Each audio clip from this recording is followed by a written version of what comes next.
Peranan hukum dalam implementasi SDGs. Baik, sebelumnya perkenalkan, nama saya Ira Neliansa dengan NIM 21106111030. Apa itu SDGs?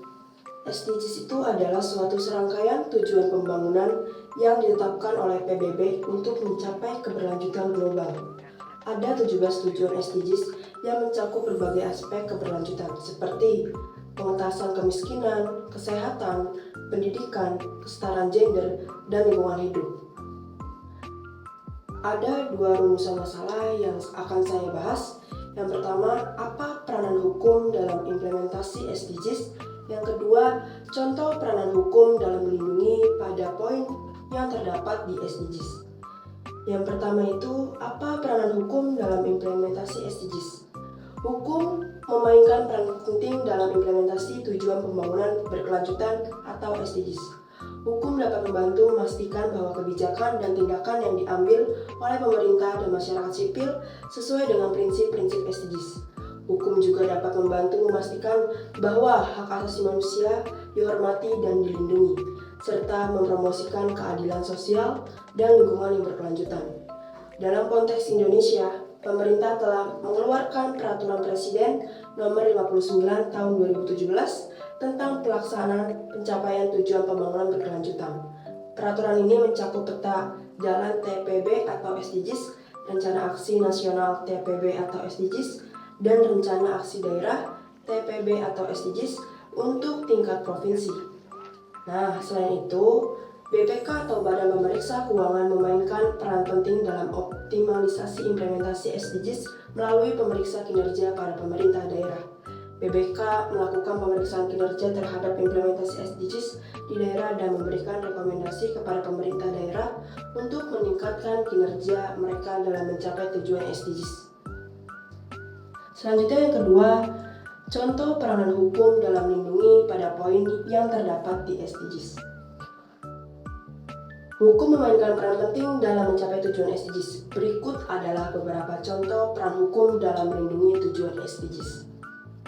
Yang pertama, tujuan SDGs 1, pengentasan kemiskinan. Hukum dapat membantu mengurangi kemiskinan dengan memastikan akses ke layanan dasar seperti pendidikan, kesehatan, dan air bersih. Hukum juga dapat membantu melindungi hak-hak pekerja dan mempromosikan kesetaraan ekonomi. Yang kedua, tujuan SDGs 3, kesehatan dan kesejahteraan. Hukum dapat membantu mempromosikan kesehatan dan kesejahteraan dengan memastikan akses ke layanan kesehatan yang berkualitas dan terjangkau. Hukum juga dapat membantu melindungi hak-hak pasien dan mempromosikan kesehatan mental. Yang ketiga, tujuan SDGs 4, pendidikan berkualitas. Hukum dapat membantu memastikan akses ke pendidikan yang berkualitas dan terjangkau. Hukum juga dapat membantu melindungi hak-hak anak-anak dan mempromosikan kesetaraan gender dalam pendidikan. Yang keempat, tujuan SDGs kelima, kesetaraan gender. Hukum dapat membantu mempromosikan kesetaraan gender dengan melindungi hak-hak perempuan dan anak perempuan.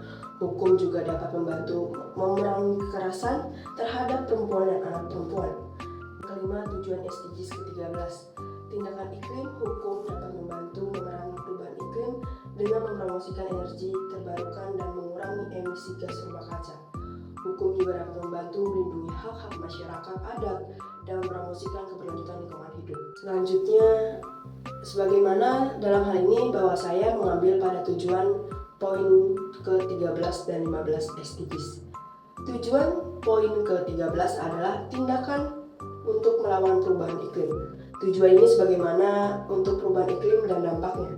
Tujuan ini juga bertujuan untuk meningkatkan kapasitas adaptasi dan ketahanan terhadap dampak yang tidak dapat dihindari.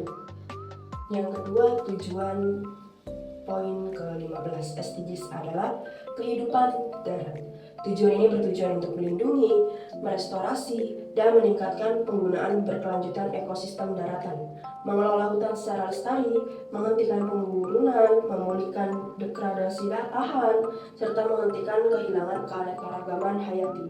Nah, tujuan ini juga bertujuan untuk meningkatkan kapasitas ekosistem daratan untuk memberikan manfaat yang sangat penting bagi penggunaan berkelanjutan. Kurang lebihnya mohon maaf, sekian yang dapat saya sampaikan. Terima kasih.